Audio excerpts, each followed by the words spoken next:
la no especialidad que hagan de medicina, seguramente esté en inglés, ¿sí? Es la lengua madre de los papers por excelencia. Así que los que no saben, les recomiendo que durante la facultad aprovechen el tiempo para hacer algún curso de inglés, sobre todo es la lectura, porque muy distinto es hablarlo, ¿sí? Pero la lectura de los papers, una vez que uno se hace el ojo para leer técnico, es muy fácil leer técnico, pero a mí si me hubiesen dicho en la facultad que tenía que empezar a practicarlo, me hubiese venido mejor, ¿sí? Nada, es una recomendación. Bueno, compartir pantalla. Si arrancamos. No te comas la comida del tortuga. A ver. Compartir.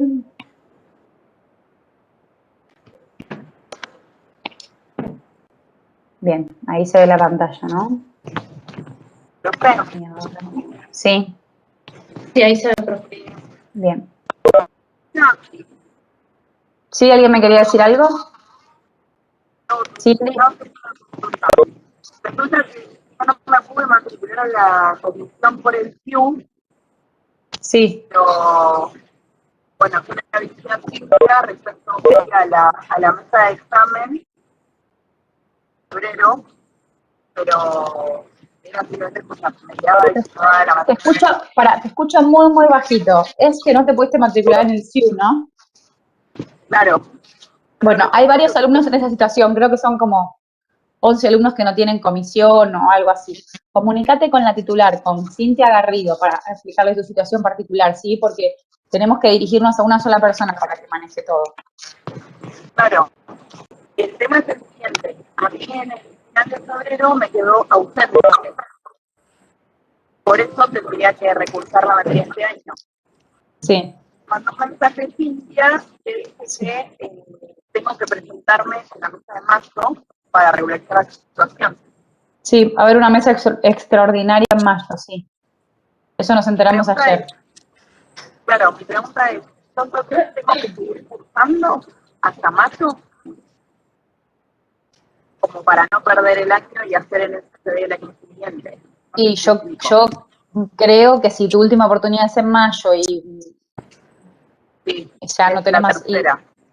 Sí, es la última, por eso, sí. Yo te recomendaría que sigas cursando, total, vas repasando estos núcleos de ahora, por cualquier cosa, pero igual háblalo con Cintia, ¿sí? Porque yo la verdad me enteré que había una mesa en mayo ayer, y no era una mesa programada, es una mesa extraordinaria, ¿sí? Claro, perfecto. Bueno, muchísimas gracias. Bueno, arrancamos con la clase de hoy, ¿les parece? Dale, profe. Bueno. Profe, ¿tomaste asistencia ya? Porque me atrasé un ratito. Sí. Bueno, ¿pongo en el chat o no? Sí, pon en el chat, sí. Dale, gracias. Bueno. ¿Qué entienden por adaptación cardiovascular? ¿Les resultó difícil? ¿Vieron algo de todo esto antes de lo que es la circulación fetal? ¿En alguna otra asignatura lo ven? En FSH2. Sí, en FSH2. Bien, entonces sí estuvieron viendo un poco de cómo es la circulación fetal y la adaptación. ¿Eso sí lo ven? Bien, perfecto. Sí. Bueno, entonces la adaptación cardiovascular, como lo dice, es el proceso de adaptación del neonato, bebé que recién nace, que es el inicio de la respiración y los cambios que se dan en el corazón y en la circulación que resultan determinantes para la sobrevida en el extraútero, ¿sí? En la vida extrauterina. Esa es la adaptación cardiovascular. ¿Por qué? Porque vamos a ver a lo largo de toda la charla que la circulación cambia drásticamente con el comienzo de las primeras respiraciones y el clampeo del cordón de lo que venía pasando en la vida intraútero, ¿sí? Bueno. ¿Y cómo se caracteriza la circulación fetal? ¿Cuál es la característica de la circulación fetal? ¿Alguien me puede decir? Que presenta alta resistencia vascular a la pulmonar. Alta resistencia. Dice, se caracteriza por presentar alta resistencia vascular pulmonar. Bien, secundaria a la vasoconstricción de sus arteriolas. Y una baja resistencia vascular sistémica, resultado de la presencia de la circulación placentaria. Bien, eso que está así muy lindo, ¿lo entienden? No. Sí, más criollo yo lo pongo con... En criollo lo entiendo. Bien. vamos a ver que la circulación fetal, es decir, adentro del útero, hay... A ver, ¿alguien habló ahí que se escuchó? Pues, algunos se escucha bajo cuando me hablan, pero otros se le escucho muy bien, muy clarito, así que... Bueno, vamos a ver que, y es lo que van a tener que hacer en el práctico, que es básicamente explicar cómo cambian. Hay 3 circuitos que tenemos funcionando, ¿sí? Uno es el circuito sistémico, otro es el circuito pulmonar y otro es el circuito placentario. Esos 3 circuitos funcionan de determinada forma intraútero y de determinada forma extraútero, ¿sí? La resistencia es el paso, que es la resistencia, lo que ofrece al paso de la corriente, ¿sí? Esa es la resistencia. ¿Se acuerdan la ley de Ohm? Bueno, surge por eso, no importa. Pero lo que sí tienen que entender es que hay 3 circuitos y eso es lo que van a tener que explicar después en el parcial, en el final, y es lo que van a ver ahora, lo que van a practicar este jueves en el práctico. Tenemos 3 circuitos, circuito sistémico, circuito pulmonar y circuito placentario. Esos 3 circuitos están conectados, ¿sí? ¿Qué es lo que pasa? En el neonato, ¿sí? En la circulación fetal, en el feto, lo que tenemos es una resistencia de la vasculatura, es decir, de los vasos del pulmón, que está alta. ¿Por qué? Porque el pulmón, en la vida fetal, no cumple su función principal, que es la de oxigenar la sangre. ¿Quién va a oxigenar la sangre de ese bebé? La placenta. La placenta. Exacto, las vellosidades coriónicas de la placenta, donde se va a oxigenar, se va a llevar la sangre del feto, se va a oxigenar en todas las vellosidades coriónicas y va a volver a través. Ahora vamos a ver cuáles son los vasos, que eso ya sería el circuito placentario, ¿sí? Entonces, este pulmón está lleno de líquido, no tiene aire, nunca respiró por primera vez, ¿sí? Entonces, está lleno de líquido y tiene una resistencia muy grande. ¿Para qué? Para que no vamos a perder mucha sangre que se vaya a un pulmón que no está funcionando, ¿sí? ¿Qué es lo que más necesita sangre? ¿Qué es lo que más se va a desarrollar? El cerebro y los otros órganos digestivos. Eso es lo más importante, a lo que se prioriza, digamos, la circulación. Bueno, entonces, ¿por qué? Entonces dijimos, hay una vasoconstricción que es secundaria, que es secundaria a... la resistencia se produce porque hay una vasoconstricción de sus arteriolas, ¿sí? Están todo el tiempo contraídas las arteriolas, en vez de estar dilatadas y que baje la presión, que eso vamos a ver qué es lo que pasa cuando empieza a respirar, están contraídas y eso hace que aumente la presión, ¿sí? Piensen como si los caños estuvieran cerrados, entonces eso hace que haya más presión. Y la vasculatura sistémica, es decir, los vasos del rémica, es esto del circuito sistémico que llevan sangre al resto de los órganos, tiene baja resistencia, ¿sí? Y eso es porque tenemos una circulación placental. Ahora vamos a ir explicando cada una, no se preocupen. Bueno, entonces, acá tenemos un poco. ¿Alguien me quiere explicar cómo funciona, por ejemplo, el circuito placentario? Y vamos desglosando un poco esta imagen y los 3 shunts. Lo vamos haciendo entre todos, nadie tiene que saber esto perfecto. No es el final, no es el parcial, no es nada, ¿sí? Lo vamos diciendo entre todos.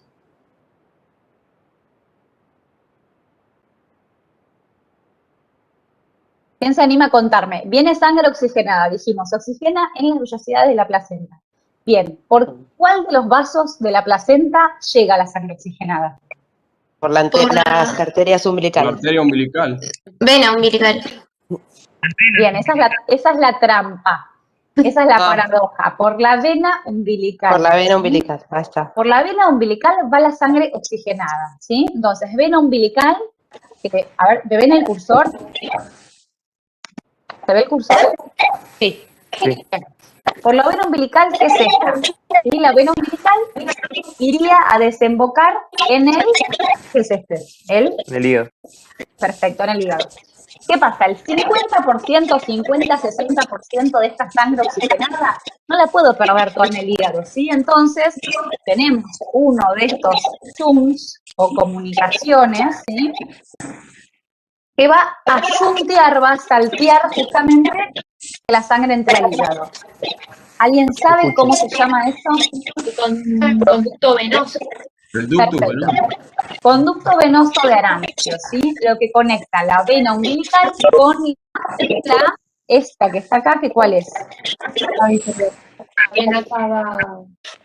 Sí, La vena cava inferior.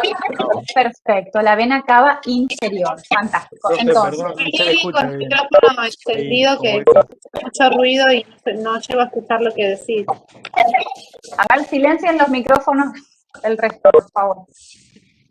Ahí me escuchan bien porque yo no cambié nada de cómo estaba antes. Gracias, profe. Sí, ahí está bien. ¿Sí? Bueno, entonces, tenemos la sangre se oxigena en las vellosidades coriónicas de la placenta. Sale sangre oxigenada a través de la vena umbilical. De la vena umbilical va a ir a encontrarse con el primer shunt para que no pase toda la sangre al hígado. Yo no voy a perder toda la sangre oxigenada en el hígado porque no me conviene, porque todavía me falta toda la parte de arriba, ¿sí? Y entonces ahí hay un shunt que es el conducto venoso, ductus venoso, conducto venoso de Arancio. Vamos a ver que ese conducto tiene un cierre. ¿Cuándo se cierra ese conducto? ¿Alguien sabe? Al momento del clampeo del cordón umbilical. Exactamente, se cierra con el clampeo del cordón. Y después se transforma en algo. En el ligamento redondo del el ligamento del hígado. Exacto, en el ligamento redondo del hígado, que es uno de los ligamentos suspensores del hígado, ¿sí? Bien, entonces, tenemos sangre oxigenada que va a la vena cava inferior. De la vena cava inferior, ¿a dónde llega? A la aurícula derecha. A la aurícula derecha. Perfecto, a la aurícula derecha. Ahí nos vamos a encontrar con otro shunt. ¿Por qué? Porque de la aurícula derecha, lo normal sería que fuera al ventrículo derecho, ¿sí? Parte de la sangre va a ir al ventrículo derecho igual. Pero ¿qué pasa? La presión, dijimos, es mayor, no en el circuito derecho, que es el circuito, es mayor en el circuito derecho, entonces va a ir de donde tiene más presión a donde hay menos presión, ¿sí? Entonces no va a ir al ventrículo derecho, que tiene una presión muy alta porque eso se conecta con los pulmones. Va a ir a la aurícula izquierda. Aurícula izquierda. Perfecto. ¿A través de qué? Del foramen oval. Perfecto, a través del foramen oval. Entonces ahí sigo llevando sangre oxigenada. Sí, sí. Previamente la sangre que va del hígado, que está cargada de CO2, también se mezcla, también desemboca en la vena cava inferior. Sí, hay Dice que discurren paralelamente sin mezclarse. ¿Bajo qué mecanismo van los dos tipos de sangre sin mezclarse? No, es el mismo, es la vena cava inferior. O sea, eso lo dice la bibliografía y en realidad no es que van dos por dos cañitos paralelos, no está separada. Claro, sí dice que desemboca la sangre también en la vena cava inferior. Por eso no hay una capa de endotelio que divide esas dos. Eso, no sé, lo nombra así la bibliografía muy estricto, pero no, en realidad es por eso también que yo digo sangre oxigenada, pero no es sangre al 98% sangre arterial, es sangre al 60%, 64%, ¿sí? Tiene mezcla, toda la sangre fetal tiene mezcla, ¿sí?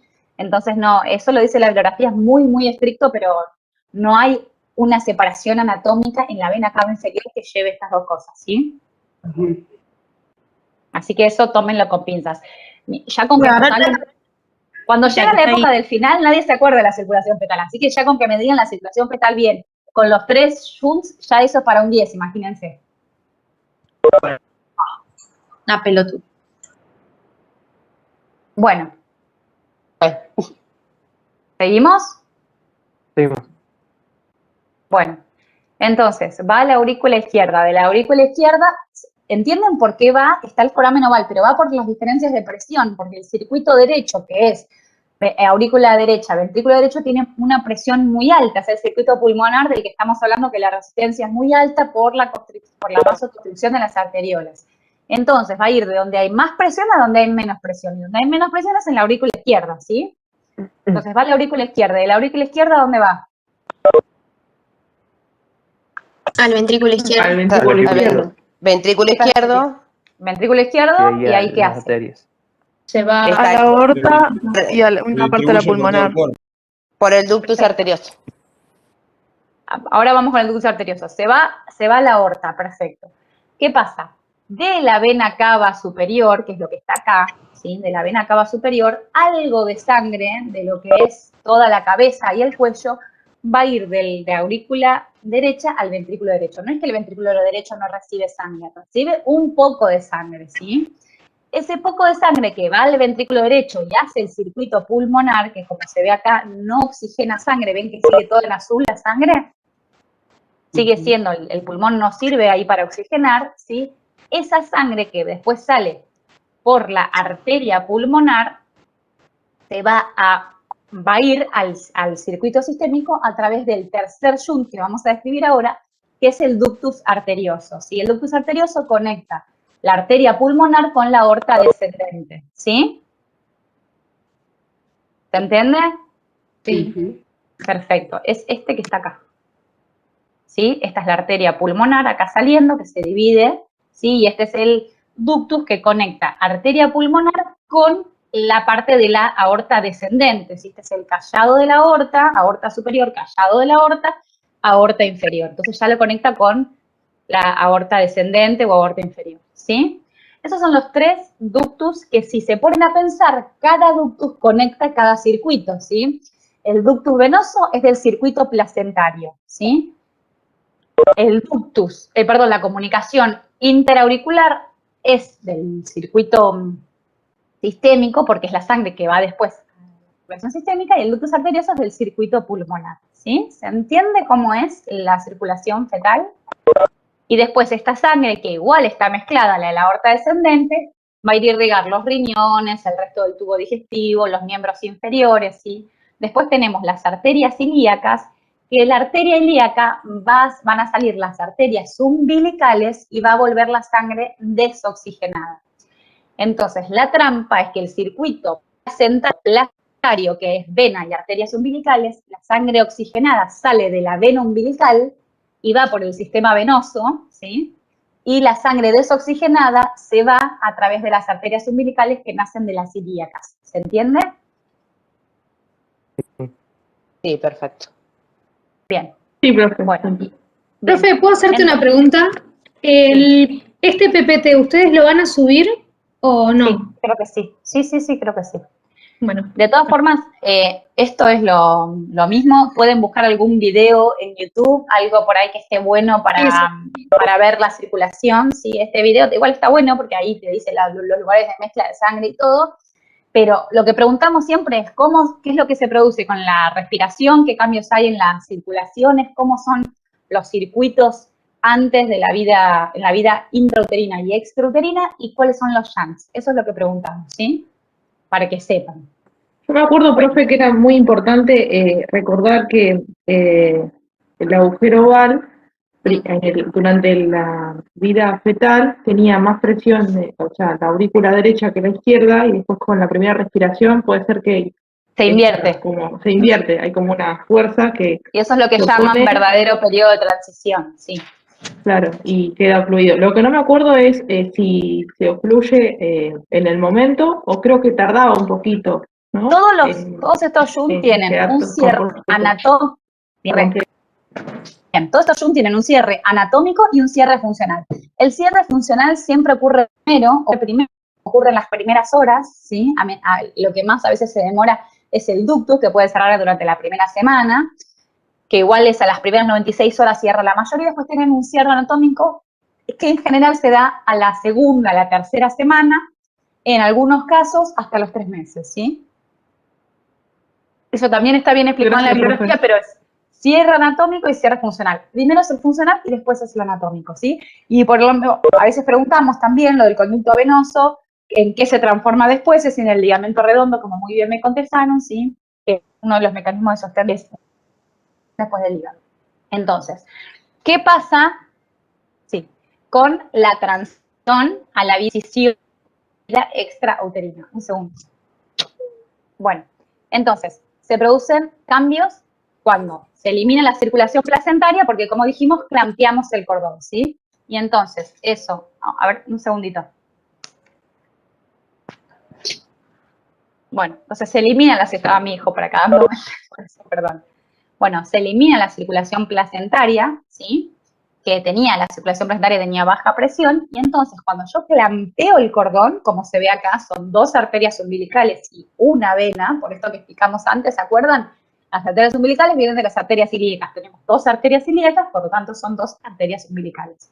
Esas son todas las peculiaridades que tiene el cordón. Y una vena, ¿sí? Entonces, aumenta la resistencia vascular. Cuando yo clampeo el cordón y con la primera respiración, todo esto que estuvimos hablando se invierte, ¿sí? Entonces, vamos a ver que va a bajar la prostaglandina E y entonces eso va a producir vasodilatación junto con la insuflación del pulmón, que el pulmón se empieza a insuflar de aire con las primeras respiraciones y eso hace que baje la resistencia vascular pulmonar. ¿Sí? Este circuito pulmonar que yo dije que tenía mucha resistencia, ya no me sirve que tiene resistencia, yo tengo que hacer hematosis, tengo que hacer intercambio gaseoso, entonces se va a oxigenar, se va a distender y eso hace que la contracción de esas arterias chiquititas que estaban todas contraídas, las arteriolas, se dilaten y entonces baja la resistencia al sistema pulmonar. Y por otro lado, cuando yo clampeo el cordón, eso hace que aumente la resistencia vascular sistémica, ¿sí? Y entonces se van a invertir las presiones. La sangre de la aurícula derecha ya no va a ir más a través del foramen oval a la aurícula izquierda, porque no va a haber más presión ahí, ¿sí? Entonces va a ir al ventrículo derecho, de ahí va a ir a los pulmones, que ahora tienen baja resistencia, entonces la mayoría de la sangre va a ir ahí, y ahí se va a hacer el verdadero intercambio gaseoso, ¿sí? Es lo que estuvimos viendo, durante los primeros días se van cerrando la mayoría de los vasos y orificios propios de la circulación fetal. Hablamos cierre anatómico, cierre funcional y cuándo se dan. De cada uno de lo que estuvimos hablando. Y esto me lo pueden ir diciendo cada uno de lo que estuvimos hablando, es lo que repetimos 1000 veces, ¿sí? Circuito fetal, ¿cómo es el circuito fetal? Es en paralelo, tenemos estos 3 circuitos que fuimos hablando casi por separado, ¿sí? Y el circuito postnatal empieza a ser en serie, porque si ustedes ven lo pueden conectar todo, ¿sí? Empiezan vena cava inferior, aurícula derecha, ventrículo derecho, arteria pulmonar, se oxigena, vuelve de las venas pulmonares, aurícula izquierda, ventrículo izquierdo y aorta, ¿sí? Ya no hay más todas esas circulaciones que teníamos antes. Entonces, el postnatal es en serie. ¿Cómo son las resistencias vasculares? Del circuito pulmonar en la fetal es mayor que la sistémica, porque lo que dijimos, hay vasoconstricción de las arteriolas, que lo voy a repetir 1000 veces, y el pulmón no hace intercambio gaseoso. A mí no me sirve que vaya mucha sangre oxigenada al pulmón, porque yo ya viene la sangre oxigenada de la placenta, yo la tengo que distribuir en todos los órganos vitales, ¿sí? Y en la vida postnatal, no, todo lo contrario, porque ahí sí, ya tengo los pulmones haciendo el intercambio gaseoso, entonces la sistémica tiene mayor presión que la vasculatura pulmonar. ¿Quién realiza el intercambio de oxígeno y dióxido de carbono? El oxígeno en la vida fetal, lo dijimos, la placenta, y en la postnatal lo realiza el pulmón, ¿sí? En las primeras respiraciones. ¿Y qué circuitos, qué shunt tenemos conectando todo esto? Tenemos el conducto venoso, el arterioso y el foramen oval, ¿sí? Y en la vida postnatal ya no tenemos ningún shunt, porque las presiones se manejan solas perfecto. Nosotros tenemos la sangre desoxigenada y la sangre oxigenada, ¿sí? Cuando yo voy a sacar sangre arterial para saber que estuve bien y que saqué de una arteria, van a ver que satura de 95 para arriba, 95% de oxígeno, es altísimo. En cambio, la sangre venosa, 60%, puede ser incluso menos, puede ser entre un 50 y un 60%, ¿sí? Es mucha la diferencia de cuando pasa por el pulmón lo que se oxigena. ¿Hasta acá vamos o se hicieron un enredo bárbaro? Bien, yo quería preguntar, profe, los de los shunt, en el cuadrito que dice foramen oval, sí. ¿No es el ductus arterioso el tercero? ¿O me confundí yo? No, te confundiste, es así. El conducto venoso es lo que dijimos, la vena umbilical con la vena cava inferior, ¿sí? Para saltearse. El conducto arterioso o ductus arterioso es lo mismo, es el de la arteria pulmonar con la aorta descendente. Y el foramen oval es el agujero que está entre las aurículas, entre aurícula. Está bien, que sería la comunicación intraauricular. Exacto, okay. Exacto. Cuando el foramen, no pasa nada, cuando el foramen oval persiste se llama FOP, que le dicen que por ahí los prematuros lo tienen muy frecuentemente porque no se cierra, porque nacieron prematuros, que se llama foramen oval permeable, ¿sí? Eso pasa a veces que en determinadas situaciones patológicas estos shunts permanecen abiertos, sobre todo en los prematuros que no tuvieron el tiempo para madurar y cerrar esos shunts. Bueno, entonces esto ya lo estuvimos repitiendo 1000 veces. ¿Qué pasa con la adaptación respiratoria? En el periodo fetal los pulmones no son funcionantes y no se oxigena la placenta, ¿sí? Los pulmones tienen líquido. Están creando surfactante, los neumonocitos, se van diferenciando las células, los alvéolos se van desarrollando, tiene todo su desarrollo embrionario pulmonar, pero el intercambio gaseoso no se da hasta la primera respiración y clampeo del cordón, ¿sí? Y esto es lo que dijimos, pero el pulmón fetal no es que está todo contraído, tiene líquido y de hecho ese líquido hace que se facilite que después podamos expandirlo. Si estuviera todo colapsado, costaría 3 veces más poder expandir el pulmón, ¿sí? El pulmón fetal está expandido en el útero, pero esos están llenos de líquido en vez de aire, ¿sí? Es lo que venimos diciendo. Y lo primero que pasa en el nacimiento, ¿sí? Es la disminución de la presión pulmonar. ¿Por qué? Porque hay una expansión mecánica de este pulmón y se eleva la presión arterial por la presión parcial de oxígeno. Y eso empieza a respirar, así es porque aumenta la presión parcial de oxígeno. Bueno, ¿y esto qué lleva a las primeras respiraciones? Se empieza a reabsorber el líquido pulmonar, que tarda varios días, ¿sí? Con las primeras respiraciones se va reabsorbiendo. ¿Lo puedo correr? Ahí está. Se empieza a reabsorber y se empieza a reemplazar todo por aire, que eso va con las primeras respiraciones y con el llanto inicial. Cuando yo clampeo el cordón, clampeo la vena y la arteria umbilical, es decir, yo saco completamente ese circuito, eso hace que aumente la presión en la circulación vascular sistémica, ¿sí? Y esto también produce cambios en los pulmones, que tienen que ver también con la expansión, que es que en vez de esa vasoconstricción que hay ahora hay una vasodilatación de los vasos sanguíneos del pulmón, porque se está expandiendo, ¿sí? Aumenta la presión sanguínea, entonces eso hace que aumente el flujo sanguíneo pulmonar, ¿sí? Es lo que dijimos. Yo tengo de la aurícula derecha, la sangre ya no va a ir más a la aurícula izquierda, va a ir al ventrículo derecho, a la arteria pulmonar, y ahí llega toda sangre al pulmón, ¿sí? Que ya empieza a tener aire. Bueno, y esto es lo mismo, cuando tenemos que realizar, acuérdense, el clampeo del cordón umbilical, demorarlo por lo menos 2 minutos, 2 a 3 minutos, o hasta que el cordón deje de latir. ¿Se acuerdan los beneficios que habíamos dicho de esto? Que es una medida costo efectiva, ¿sí? Que mejoraba el estatus hematológico, ¿sí? Mejora la volemia del recién nacido, porque yo le estoy pasando más sangre y eso representaba mejor adaptación a la vida exuterina, ¿sí? Mejora los depósitos de hierro, prevenía la anemia, tanto la anemia inmediata en las primeras 24 o 48 horas, como la anemia posterior, ¿sí? La anemia que se da después de los 6 meses, que es cuando se acaban los depósitos de hierro en el recién nacido. Y bueno, como dijimos, es un método fisiológico y sin costo. ¿Acá vamos bien? ¿Alguna pregunta? Muy bien. Muy bien. Bueno, y ahora vamos a empezar. Una de las cosas era cómo se daba la adaptación cardiorrespiratoria, que ya lo estuvimos viendo, ¿sí? Y ahora vamos a hablar de la adaptación térmica. La otra es la adaptación muy importante que sufre el recién nacido en la vida extrauterina, ¿sí? ¿Qué pasa? En el periodo intrauterino, el feto no va a regular la temperatura, va a tener la misma temperatura que la mamá, ¿sí? Pero en el recién nacido vamos a ver que se dan muchísimos cambios en cuanto a la temperatura.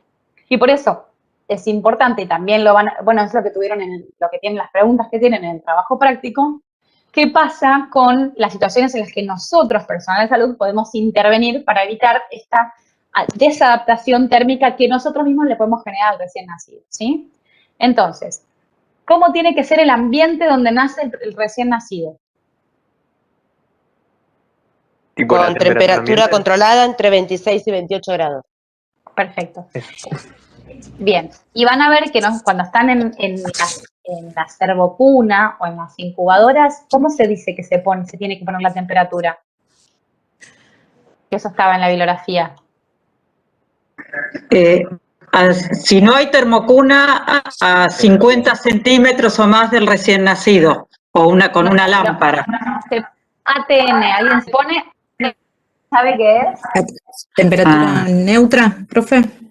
Sí, exacto, es la temperatura neutra, que es la temperatura en la que no se va a gastar metabolismo para generar calor. Si yo no voy a gastar una caloría que no tengo para gastar de más energía para poder generar calor, ¿sí? Así se ponen cuando tienen, por ejemplo, no sé, queda un ratito en una servocuna o en una incubadora, ¿sí? Se pone. Entonces, ¿alguien me puede decir cuáles son las situaciones por las que el recién nacido está más expuesto a tener una inestabilidad en la termorregulación? Porque la piel del bebé no está queratinizada y porque la piel es más fina. Bien, exacto. Esa es una de las situaciones, ¿sí? La piel del bebé es más fina, entonces eso hace que pierda mucho más calor, ¿sí? Perfecto. ¿Qué otros mecanismos de pérdida del calor pueden estar aumentados?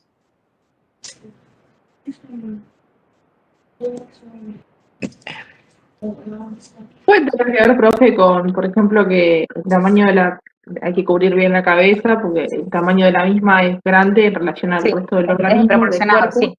Claro, Sí, entonces totalmente. Por eso a muchos recién nacidos en muchas es lábil. unidades les ponen gorros, ¿sí? Eso es para que eviten perder menos calor por la cabeza, que es el lugar donde más superficie expuesta tienen. Bien. ¿Y qué más? ¿Qué pasa con el metabolismo de la grasa parda? Cuando nace, a qué ritmo va perdiendo calor el recién nacido? ¿Es muy importante la pérdida de calor o no? Y sí, cada un minuto va perdiendo. Se siente a razón de 0.2 a 1 grado por minuto. Exacto, es altísimo, ¿sí? Por eso tenemos que nosotros, personal de salud, hacer mucho hincapié en que este bebé no gaste calorías que no tiene para generar calor que le cuesta y además está limitado en sus mecanismos, porque pierde mucho calor, ¿sí? Por eso van a ver que los controles de temperatura, ¿cada cuánto se tienen que hacer en un recién nacido? Cada 3 horas. Perfecto, cada 3 horas tengo que ir a chequear porque ese bebé no puede estar gastando más de su metabolismo en generar calor, ¿sí? Porque va perdiendo. ¿Y en qué situaciones se les ocurre o cómo puedo evitar yo que pierda calor? Uno me la Hay dijeron. una envoltura plástica también. Sí, con envoltura plástica puede ser eso. Van a ver que se hace también en algunas maternidades, que se los pone como si fueran un papel metalizado tipo aluminio, así se envuelve a los bebés para que mantengan el calor. Esa es una, ¿sí? O las que les dije que algunas usan gorrito. A los prematuros extremos se les pone ese papel metalizado siempre, sí o sí, ¿sí? Porque los prematuros extremos tienen muchísimo más riesgo de perder calor. Y además tienen una piel que no está nada queratinizada, es muy finita, es translúcida, y además de perder calor es una fuente de infección, ¿sí? Bueno, y aparte los cuidados que tenemos que tener. Sí, es como que, por ejemplo, había varias cosas que nombraba. También, profe, ya no se los bañan porque pueden sufrir injurias por frío. Así que no se bañan en determinadas condiciones, ¿se acuerdan que Claro, salvo algunas condiciones. Exacto, el baño está alejado no de las indicado. ventanas. Tiene que ver las condiciones del ambiente también. Tibias. Eso, ¿qué condiciones del ambiente? A ver, eso estoy esperando que me digas. Evitar corrientes de aire. Alejado de las ventanas. Bien, Piel con la mamá. Bien. Contacto piel a piel con la mamá. El COPAP que dijimos que era muy importante, ¿se acuerdan la vez pasada que dijimos que tenía beneficios en la termorregulación, en la microbiota, sí, con todo? Muy en la adaptación. Perfecto. ¿Qué más? Evitar el contacto con superficies frías. Perfecto, a veces los ponemos en la balanza, ¿sí? Y la balanza está fría. Bueno, a veces son digitales, a veces son de las que se miden manualmente, pero la balanza está fría, tengo que ponerlo con una compresa. Y cuando yo lo recibo, ¿qué habíamos dicho? Que la compresa, ¿cómo tenía que ser?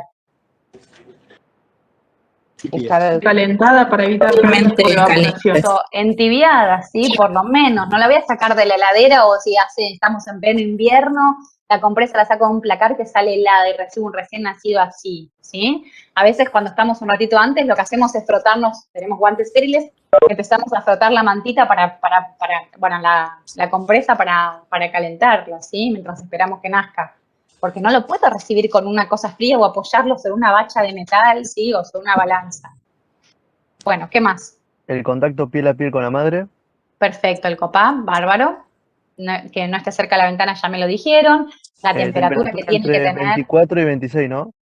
Sí, 24, 26 y el ángulo de la biografía después dice 26, 28. No importa, que esté por encima de 24 grados en la sala de partos o la sala de recepción de recién nacido. Si le tienen que colocar oxígeno que sea tibio y húmedo. Humedificado y tibio, exactamente, perfecto. Y una cosa, cuando yo agarro ese recién nacido que está húmedo porque está bañado en líquido, ¿sí? Esa gasa, esa compresa, yo la apoyo, lo seco, lo froto, y después la saco y la vuelvo a cambiar por una seca, porque si no queda con una húmeda, ¿sí? Tengo que volver a cambiar esa gasa. Por ahí lo dejo un ratito con la mamá y cuando está en contacto piel a piel, ahí ya la voy cambiando, porque el bebé ya está apoyado sobre la mamá, y yo la voy cambiando por una gasa, por una compresa nueva, seca, ¿sí? Porque si no, estoy manteniendo la humedad, pierde más calor. Bueno. Profe, ahí me generó una duda. Cuando hablaba de justamente esta importancia de secarlo y que no pierda temperatura y nada de eso. Tuve ahí el problema con, ¿cuál es el orden entonces? ¿El COPAP es primero o primero lo secamos o intentamos hacerlo bien ahí mismo? Vos lo recibís con con la compresa o gasa tibia, ¿sí? Que no esté fría, lo recibís. Ahí lo agarrás, bueno, esperás el clampeo del cordón, que si es un bebé vigoroso, llora, respira, tiene buena coloración, buen tono, ¿se acuerdan las 4 preguntas que teníamos que hacer? Sí. Y el score de Apgar, ahí lo que agarrás al bebé y lo apoyás sobre la mamá. Sí, pero yo primero, la primera que lo toca al bebé, en general, es la neo, que se lo va a pasar a la mamá, ¿sí? O la pediatra o la que lo recibe. Se lo va a pasar a la mamá. Ahí cuando yo lo agarro para ver el tono, porque ya cuando lo agarras te das cuenta, ahí lo pongo con una compresa y lo apoyo sobre la mamá. Y por ejemplo, eso depende igual de cómo lo quiera hacer cada uno. Yo mientras está con la mamá, apoyado con la mamá, ya le voy cambiando, si ya la compresa ya se humedeció, se la voy cambiando por una seca, porque mientras más tiempo esté húmeda, más calor va a perder, ¿sí? Okay. Y mientras tanto que esté en contacto con la mamá, yo no tengo que mover al recién nacido de la mamá para cambiarle la compresa. Y después de un ratito, cuando deja latir el cordón, la mamá ya lo tuvo, todo, cuando me lo voy a llevar para hacer el examen físico y todas las medidas de rutina que repasamos el seminario pasado, ahí lo que hacemos es también, si estaba húmeda esa compresa, la vuelvo a cambiar. O si lo voy a apoyar sobre una balanza, la apoyo con una compresa nueva, ¿sí? No lo voy a apoyar sobre la balanza fría. Y básicamente son todos mecanismos, digamos, para evitar que se escape el calor, digamos, del recién nacido. Exacto. ¿Por qué? Porque ese recién nacido tiene mucha... pérdida de calor. No, sí, tendencia, me sale propulsión, no importa. Mucha tendencia a perder calor. Y yo no puedo hacer que gaste de su metabolismo basal para poder generar calor, ¿sí? ¿Por qué? Porque es recién nacido que está adaptándose con todo esto que estamos diciendo, de circulaciones, de cerrar zooms, de todo, que va perdiendo a 0,5 grados por minuto, que va pasando de su vida, va perdiendo temperatura. No puedo... que vamos a ver que se van a poner todos los mecanismos en marcha de producción de calor, pero no son adecuados y van a generar mayor gasto de metabolismo basal, ¿sí? Y son cosas que nosotros podemos disminuir con lo que le digo, una gasa tibia, cambiarle la gasa si está húmeda, evitar que nazca cerca de una ventana, son cosas muy fáciles, contacto piel a piel con la mamá, que tiene la temperatura ideal, la mamá tiene 36 grados, ¿sí? Son cosas, llegar antes de recibir al bebé y ver en qué temperatura está el salón, porque en los quirófanos, por ejemplo, siempre hace mucho más frío que 24 grados y tenés que llegar un ratito antes y pedirle por favor que ya la vayan aumentando la temperatura, ¿sí? Bueno, y entonces... Profe, una pregunta. El posicionamiento también de ese bebé influye, ¿no? ¿Cómo va a estar con él? Claro, vamos a ver que cuando quiere evitar perder calor, ¿sí? Vamos a ver los mecanismos que pone en marcha ese bebé, que es aumentar el metabolismo basal, la termogénesis regulada, que es el mecanismo de la grasa parda, pero vamos a hablar de eso. Uno, por ejemplo, es el enroscamiento del cuerpo, ¿sí? Que es como casi la posición fetal, porque uno lo que hace es disminuir la superficie expuesta. Es fácil de pensarlo. Yo estoy así, tirada boca arriba, extendida, tengo mucha más superficie expuesta a los cambios de temperatura que si estoy hecho un bicho bolita. ¿Qué hacemos cuando tenemos frío, cuando tenemos escalofríos por tierra? Lo mismo, ¿sí? Exacto. Gracias. Nos ponemos como bicho bolita. Bueno, ese es el enroscamiento. La pilorerección, ¿sí? ¿Por qué? Porque van a ver que cuando empieza a bajar el metabolismo, eso prioriza los órganos centrales, no la piel, ¿sí? Entonces tenemos esos mecanismos para poder evitar perder más calor. ¿Qué pasa con la grasa parda? ¿Qué le llevan de la grasa parda?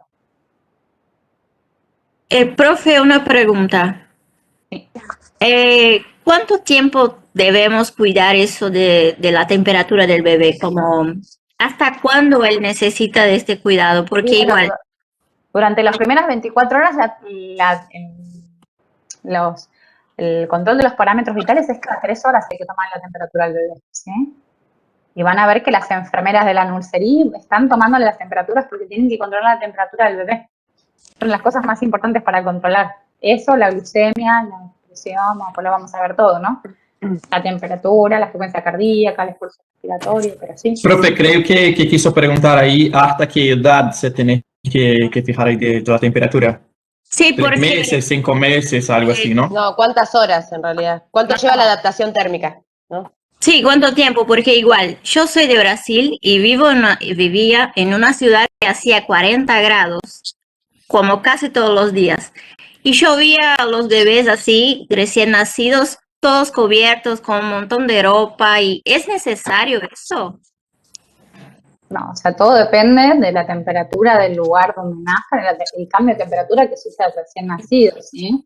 La temperatura del ambiente, por todo esto que estamos hablando, la temperatura con la que nace el recién nacido es la temperatura de la mamá, 36 grados, es la que tienen acá como temperatura normal, entre 36,5, 37,5, menos de 36 se considera hipotermia. Esa es la temperatura normal, no importa vos en dónde nazcas, acá en Alaska, en el Congo, tu temperatura va a ser esa, ¿sí? Lo que vos tenés que controlar es todo lo del ambiente que hace que el bebé pierda más calor. Si el ambiente es propicio, o sea, que hace 40 grados y encima es húmedo, bueno, por ahí esos bebés, habría que analizarlo, tienen menos pérdida de calor por el tipo de ambiente que tienen, ¿sí?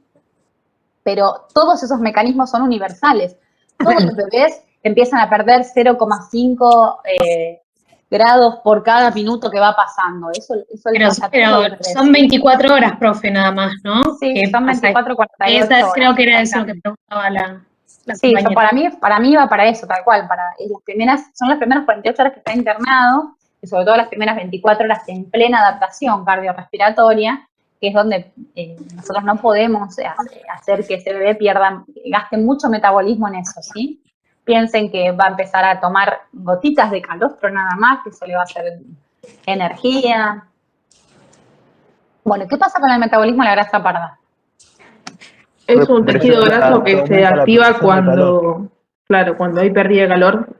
Cuando siente frío. Regular la misma. Estimula el sistema nervioso y libera grasa sin calofríos, dice la bibliografía. Bien, ¿a través de qué? Metaboliza la glucosa y el oxígeno. Perfecto. Metaboliza la grasa parda y produce, claro. Exacto, este es a través del sistema nervioso simpático, ¿sí? Que entra dentro del sistema nervioso autónomo. ¿Y qué característica tiene esta grasa parda? Que si bien es poquito porcentaje en nuestro cuerpo, es del 4 al 10% del peso del recién nacido. ¿Por qué es esto? Porque tengo que tener una reserva de energía, sabio, nuestro cuerpo tengo que tener una reserva de energía por si empezamos a perder mucho calor rápidamente y tengo que ir a buscar una producción de calor rápida, ¿sí? Si bien es muy poquito grasa parda, tienen los animales, por ejemplo, los osos polares, ¿sí? Los animales, esos sí están llenos de grasa parda. Ustedes ven una ballena en la parte de la mitad, van a ver que la mitad de todo el panículo adiposo es todo en tejido pardo, ¿sí? Para poder mantener el calor. Nosotros, los seres humanos, no necesitamos eso, pero fíjense qué importante es en las primeras horas de la termorregulación, que es del 4 al 10% del peso de ese recién nacido, ¿sí? Por eso que se complica más con prematuros, porque decía que el nivel era menos, inclusive. Claro, los prematuros no tienen esto, no tienen este mecanismo, no tienen grasa parda, no la llegan a acumular, porque es en el último trimestre que se forma. ¿En dónde están estos lugares? ¿Dónde se ¿Y el peso también? En la base del cuello, región interescapular, en la región interescapular, alrededor de los riñones, riñones. suprarrenales. Muy bien, exacto, ¿sí? Eso Profe, entonces, la grasa parda. Sí. ¿El peso del bebé también influye en esto o no? Sí, pero es el 4 al 10%, ese es el porcentaje que varía. Por ahí sí es un bebé mucho más gordito que llegó a tener más panícula adiposo en el último trimestre, que porque piensen que el bebé en el último trimestre es cuando engorda, ¿sí? En general, primer trimestre se forma, segundo trimestre crecen esos órganos, y el tercer trimestre es cuando empiezan los depósitos. Ahí empieza el verdadero depósito de hierro, por eso los prematuros nacen sí o sí y van a desarrollar anemia seguro porque no tuvieron el tercer trimestre de depósito. Lo mismo pasa con la grasa. Se deposita recién en el tercer trimestre, ¿sí? Entonces, los prematuros siempre van a estar lesionados de este mecanismo y por ahí un bebito que nació o que, por ejemplo, no sé, un hijo de una mamá diabética que tuvo mucha insulina, que es una hormona anabólica, y eso generó que generara más grasa, puede tener un poco más, pero es entre esta la variación, entre el 4 al 10%, ¿sí?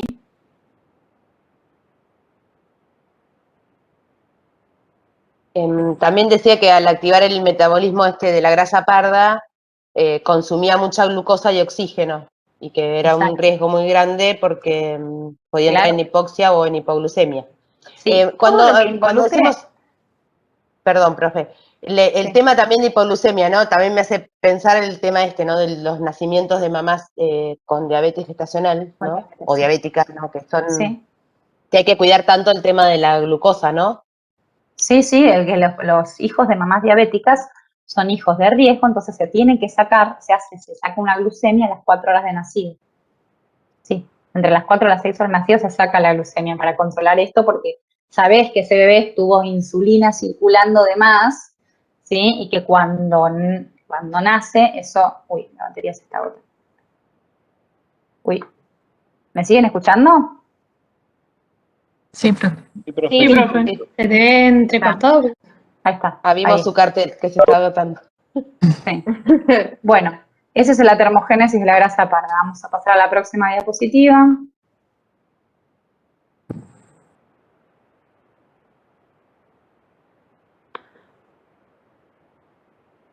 A ver si me pasa. ¿Se escucha entrecortado? No se escucha bien, pero... Se escucha bien. no sé. Se escucha bien, profe, pero no pasó la diapositiva. No, no pasa, a mí tampoco.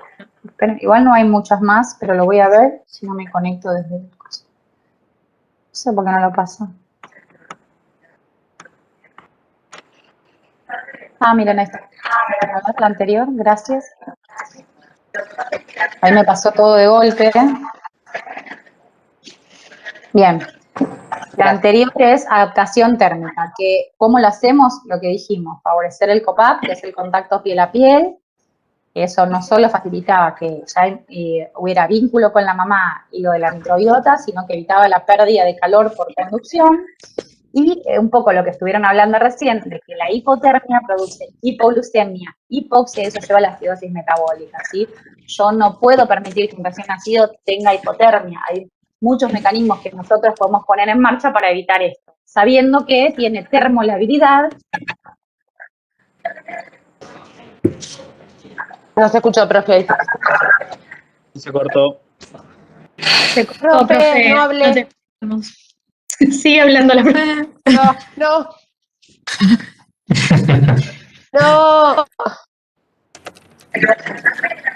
No nos escucha. No te escucha, profe, no se escucha tu voz. Ahí se fue. Nos quedamos sin profe. Bueno. Para por la batería de la profe, ¿no? Bueno, ¿quién sigue dando la clase? Dale, ven, sigue la clase. Lo bueno es que Bueno, puso... a ver, esto que era de la conducción, esperen que me perdí el cuadro. Este era el mecanismo de... A ver, yo lo leo, ¿eh? Pérdida o ganancia de calor corporal o una superficie. Bueno, chao chicos, esperemos a la profe. No, léelo, que está bueno. De última aprendemos entre todos. Por eso, este cuadro era por la pérdida de temperatura, ¿no? Que se puede hacer por conducción, por convección, por evaporación y radiación, ¿no es cierto? Sí, creo que Estoy sí. equivocada. Sí, la adaptación del calor, sí. ¿Volvió la profe? ¿Alguien sabe si una turbocuna o una cervocuna es alguna especie de, como valga la redundancia, una cuna que tiene la capacidad de irradiar más calor o tiene la característica de ser cerrada y nada? La servo, ¿sabés qué es? La servo tiene la diferencia, la incubadora es toda cerrada y la cervocuna es abierta. Entonces arriba, en el techito, digamos, donde también tiene luz, tiene como si fuera una estufa que le irradia calor. Está más o menos, está, no sé a qué temperatura, pero es por eso se llama cervocuna abierta. ¿La profe? Claro. La profe se fue. La profe se fue, sí. No. Es que se le quedó sin batería, se le terminó la batería. Sí, yo también vi eso. Sí.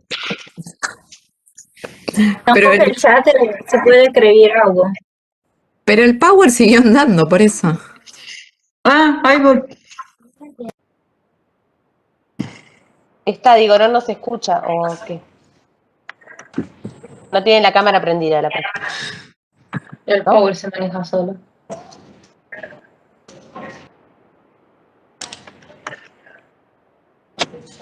La clase pasada no la subieron grabada, me parece, o ustedes la vieron. Yo no la encontré. Bueno, por eso le pregunté, porque como o yo no la vi o no la subió, o por lo menos al PPT. Ojalá que lo suban, así de última tenemos como una guía o un direccionamiento de lo que se vio. Sí, porque estuvo muy buena la clase. Sí. Yo esta la estoy grabando con un programa aparte. No me anda el chat como para poder decirles a dónde la voy a dejar, pero La voy a compartir en los grupos de WhatsApp que pueda. Ay, sí, hacelo, porfa. El link. Chicos, Sí, chicos, ahí me ven y me escuchan que cambié al iPad. ¿Se ve mejor? No, ni te vemos, no te vemos. No, ¿sí? Profe. Sí, te veo, yo te La veo. pantalla gris. Yo veo la pantalla gris también. Como Sí, te Gran veo, Hermano. yo lo veo. Yo la veo. Ay, qué suerte. Nosotros no. Bueno, pero la escuchamos por lo menos. Bueno, se escucha. Igual ya se debería poder ver, ¿sí? Bueno, ahora ya me pasé al iPad, que a veces es más rápido porque tenía miedo que como se quedara sin batería. Bueno, ¿se entendió la clase? Que lo más importante que sí tienen que saber es cómo está compuesta la circulación fetal, Sí. la circulación fetal, cómo es la circulación placentaria, cómo es la circulación pulmonar y cómo es la sistémica, que esos van en paralelo y que una vez que nacemos con todos los cambios que se dan con el clampeo del cordón y las primeras respiraciones, ¿qué cambios se producen? ¿Cuáles son los shunts que en la vida fetal conectan estos circuitos que fuimos hablando? Y esto de qué circulación tiene más presión, ¿sí? Que después se invierte. Eso por un lado. No se pregunta otra cosa de circulación, ¿sí? Es eso. Y después de la termorregulación, todos los mecanismos que podemos evitar para evitar perder, cuál es la temperatura normal de un recién nacido, cada cuánto se realizan los controles. ¿Sí? Es básicamente eso. Y después lo del Apgar, que lo van a practicar, por ejemplo, en el trabajo práctico, después lo van a ver bien en el laboratorio, ¿sí? Sí, perfecto, profe. Dos cosas de Apgar que están buenas que las sepan antes del laboratorio. El Apgar es un score clínico que calculamos el que está haciendo la recepción de ese recién nacido cuando nace, ¿sí? Se hace en el primer minuto de vida y a los 5 minutos, ¿sí? Toma en cuenta 4 parámetros, que una es la frecuencia cardíaca, otro es el esfuerzo respiratorio, no frecuencia respiratoria, ¿sí? Es el esfuerzo respiratorio. La otra es la respuesta a estímulo, la otra es la coloración. Y de eso va de 0 a 2 puntos, ¿sí? Y entonces el puntaje máximo que podemos tener es 10, y vamos a ver que el puntaje Apgar, lo que me habla es de la vitalidad. Eso lo preguntamos 1000 veces y a veces se olvidan de aclarar esto, ¿sí? Es un score clínico que mide vitalidad de ese recién nacido. No predice el outcome, es decir, la evolución posterior neurológica. ¿Por qué? Porque si yo tengo un bebé que nace deprimido con un Apgar muy bajo, no quiere decir que ese bebé vaya a tener después una alteración en su desarrollo neurológico, ¿sí? Individualmente no predice nada, si bien es verdad que en los estudios poblacionales cuando se habla de un Apgar muy bajo, ¿sí? Hay mayor riesgo de desarrollo neurológico, no predice la evolución neurológica, solo mide la vitalidad del recién nacido cuando yo lo tomo, ¿sí? Cuando yo lo evalúo. Eso es lo que se pregunta, ¿para qué sirve el Apgar? ¿Qué parámetros se evalúa? ¿Sí? Esto que les digo, a veces dicen frecuencia respiratoria, no, es esfuerzo respiratorio. Porque puede tener, yo puedo tomar las recién nacidos y sobre todo las primeras es irregular, ¿sí? Yo lo que voy a ver es si tiene respiración espontánea, si tiene quejido, que tiene dificultad para respirar, o si no tiene respiración, ¿sí? Eso es. La respuesta a estímulos es cuando lo estimulamos al bebé, cuando le apoyamos el estetoscopio, le tocamos las plantas de los pies y vemos cómo responde. Y la coloración, que lo normal, por todo lo que estuvimos hablando de la adaptación cardiorrespiratoria, en el primer minuto es normal que ese bebé tenga acrocianosis, es decir, cianosis de las extremidades, ¿sí? Y al minuto 5, cuando vuelvo a hacer ese Apgar, en general ya está rosado. ¿Por qué? Porque ya respiró muchas veces, ya hizo intercambio gaseoso hacia el pulmón y empieza a llegar sangre oxigenada a las extremidades, ¿sí? Profe, ¿eso de la cianosis en las extremidades se contaría como 0 entonces ahí? No, 1. Cianosis, por eso lo normal, o sea, un bebé que nace súper vital tiene 9 en 10. 9 al primer minuto y 10 a los 5 minutos. Eso es lo más normal, ¿sí? Pero puede tener 8, puede tener hasta 7, así. 8 más es un bebé vital, ¿sí? Van a ver cómo después lo va. ¿Y qué me predice si tengo un Apgar de 5? ¿Qué me quiere decir? Que ese bebé no está vital, es decir, que yo tengo que iniciar maniobras de respiración cardiopulmonar, ¿sí? Eso es lo que me predice. No me predice que ese bebé va a tener una parálisis cerebral o va a tener una alteración en el desarrollo neurológico. Me predice que necesito hacer maniobras de resucitación, ¿sí? ¿Por qué? Porque veo que o no respira, o está todo a su lado, o tiene una frecuencia respiratoria muy baja, una frecuencia cardíaca muy baja. Y tiene limitaciones, eso también lo preguntamos y nunca lo responde. Las limitaciones del Apgar, ¿alguien las sabe? Creo que cuando la formación ha sido demasiado prematuro. Es bien. Si demasiado prematuro, es normal a veces que la crocianosis persista, es normal que tenga una frecuencia cardíaca más alta, es normal que haga bradicardia, ¿sí? La edad gestacional, si es un bebé prematuro, el Apgar en general no es tan confiable. ¿Qué más? ¿Malformaciones? Perfecto, tiene malformaciones congénitas muy importantes, ¿sí? Por ejemplo, tiene un tórax, ¿vieron el pecho, lo que se llama pecho en paloma o pecho hundido? Entonces, por ahí parece que tiene más esfuerzo respiratorio, ¿sí? Tiene otra malformación que hace que, no sé, tenga alteraciones en la boca, entonces también respire mal. Entonces, malformaciones importantes también alteran. Otra cosa puede alterar el Apgar. Sedación materna o traumas. Exacto. Trauma o sedación materna. Si la mamá recibió drogas que bajan el sensorio del recién nacido, ese recién nacido cuando nace, por ahí no estoy evaluando lo mismo que si la mamá no hubiese recibido ninguna medicación que altere su nivel de vigilia, ¿sí? Entonces, sedación materna también es un factor que condiciona el Apgar. Y después es la subjetividad de cada uno, porque es algo subjetivo.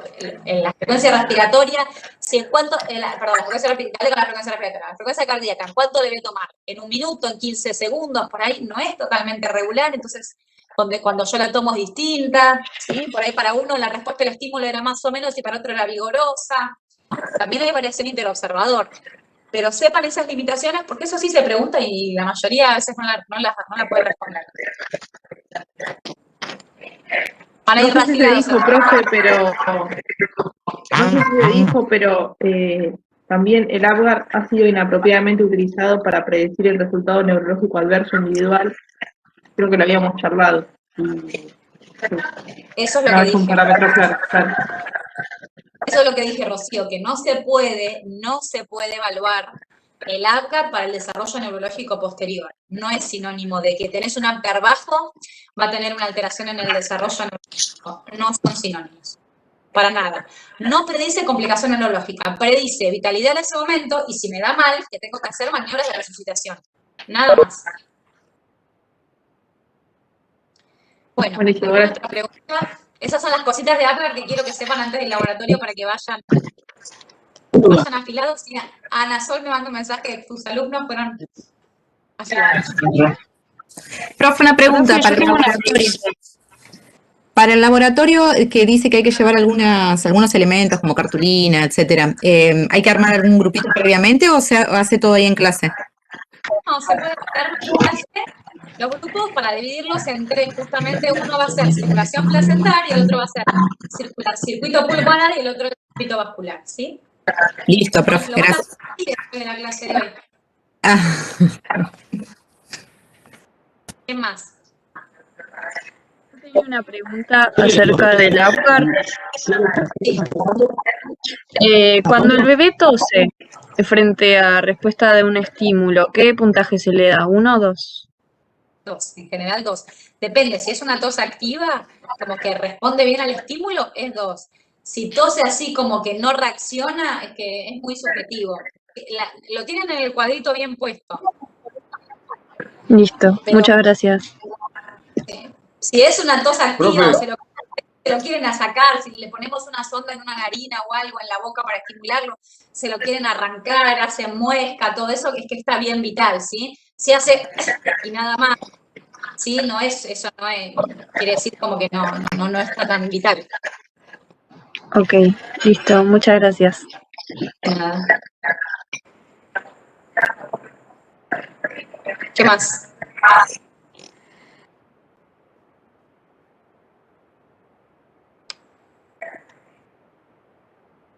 Bueno, ¿alguna otra pregunta? En el chat, profe, preguntan. Alberto, es por minuto en las primeras horas de vida. La bibliografía no aclara específicamente cuánto, sí, pero es en las primeras horas de vida, por eso es tan importante hacer el contacto piel a piel y todo eso. Y el metabolismo igual de la grasa parda tarda unas horas en ponerse en marcha, no es que apenas nace empieza a quemar grasa parda, ¿sí? Eso tarda un rato y es metabolismo basal, para generar calor también tarda, ¿no? Los mecanismos que se ponen en marcha enseguida son la pilorerección, el enroscamiento del cuerpo, y eso sí se pone en marcha enseguida. El resto tarda.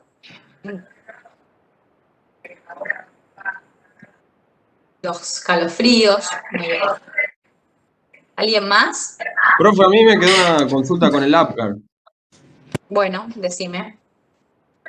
Ahí decía que se tenía que hacer como al minuto y a los 5 minutos, y en el caso de que el Apgar dé menor a 7, se tenía que realizar en intervalos a 5 minutos hasta los 20. 120, sí. ¿Por Sí, qué? Porque lo que quería saber yo es que si en el primer intervalo de esos 5 minutos hasta los 20 te da como que el Apgar ya es mayor a 7, ¿lo tenés que seguir haciendo o es solo...? No, si ya en el primer intervalo, o sea, vos te dio, no sé, 7 y después ya te da 10, ya está, no voy a seguir haciéndolo, ¿sí? No, si me da 10 al minuto 5, ya está, lo que se cuenta es cómo te dio el último Apgar. Si el segundo que vos haces te dio menor de 7, ahí tenés que volver a hacerlo, o te dio 5, 7, ¿sí? Bueno, no, otra vez arrancamos, tengo que, ¿sí? A veces nacen con 4, 6, hay que bolsearlo, hay que poner una vía, por ahí lo tenés que intubar y todo eso, y bueno, ahí tardas un rato, ¿sí? Quiere decir que a veces necesitas maniobras de resucitación, hasta que te dé más de 7, ¿sí?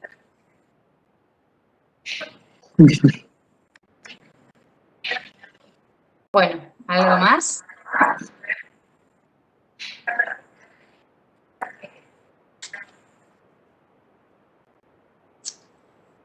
Bueno, listo, no hay ninguna pregunta, ¿no? No. Bueno, perfecto.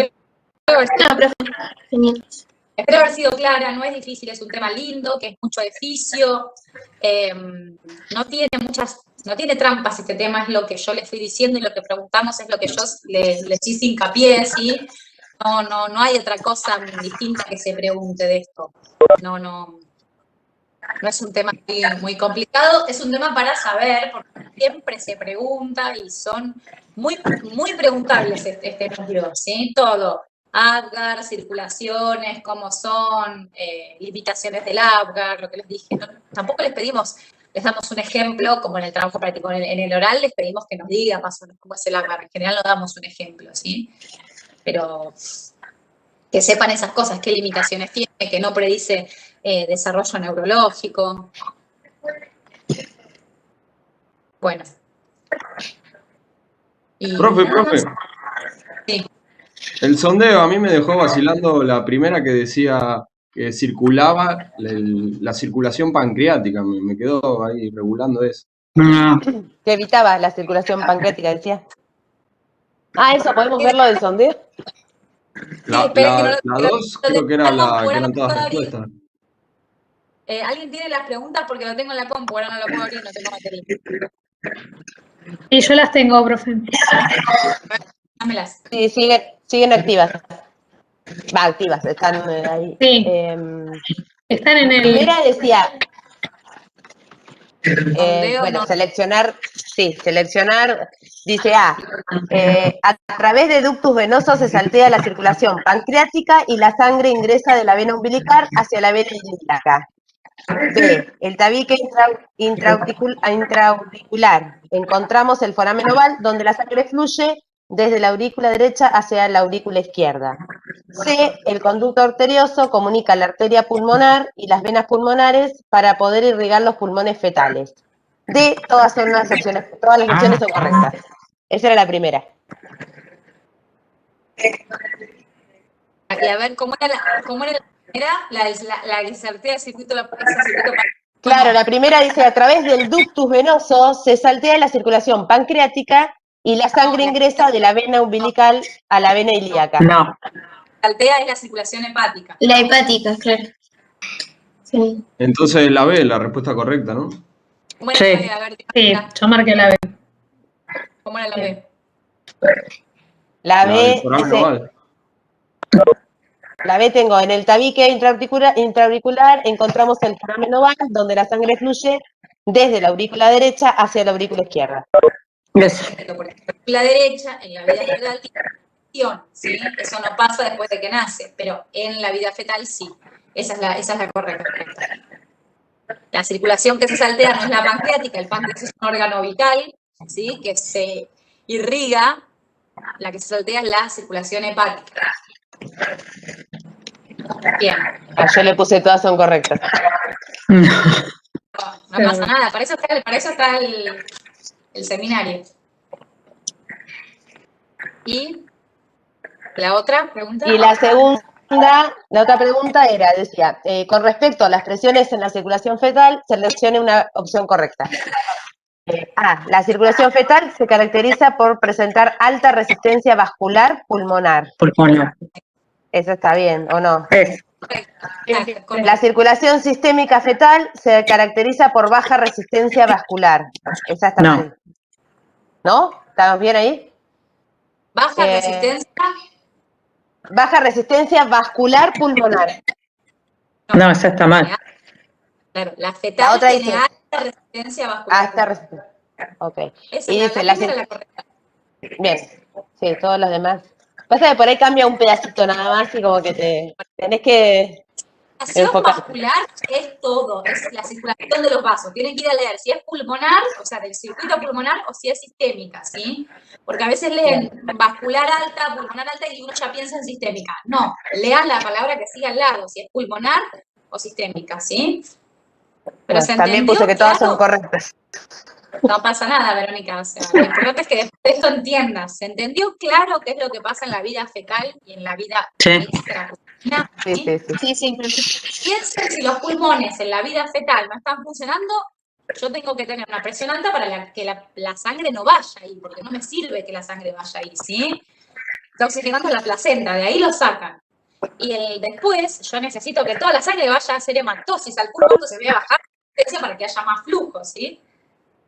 Piénsenlo así. Profe, pero la B hablaba de la sistémica. Sí, La B. para La mí circulación era todo sistémica fetal se caracteriza por baja resistencia vascular. Pero esa tiene alta. Sí. La sistémica fetal es baja. ¿Sí? Por eso esa es correcta. Entonces son todas correctas las. Esas son todas correctas. profe. Pensé que no, porque pregunté y me dijeron que era la pulmonar. No tengo acá las preguntas porque...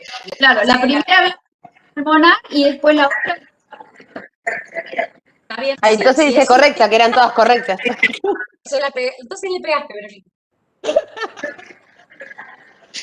Bueno. Pues dice, la circulación sistémica fetal se caracteriza por baja resistencia vascular. Está bien, tiene baja. Y la otra dice, la resistencia vascular pulmonar fetal es la fuerza que se opone al flujo sanguíneo, al disminuir el diámetro de las arteriolas. Exacto, si yo me opongo, es lo que yo le decía, yo tengo que tener mucha resistencia para que no vaya el flujo, porque la resistencia es la fuerza que me va a oponer que haya mucho flujo, ¿sí? O sea, es la palabra resistencia. ¿Qué les viene a la cabeza con resistencia? Evitar que algo pase, ¿sí? Porque tengo contracción de las arteriolas pulmonares. Cuando yo expando el pulmón, es que lo piensan, se ve. Yo insuflo ese pulmón, entonces, ¿qué voy a hacer? Esa contracción está más, se vasodilata, se llena de aire, entonces baja la resistencia y aumenta el flujo, entonces yo puedo oxigenar, ¿sí? Pero no los quiero marear más, pero dije todo el tiempo lo mismo siempre, chicos, ¿eh?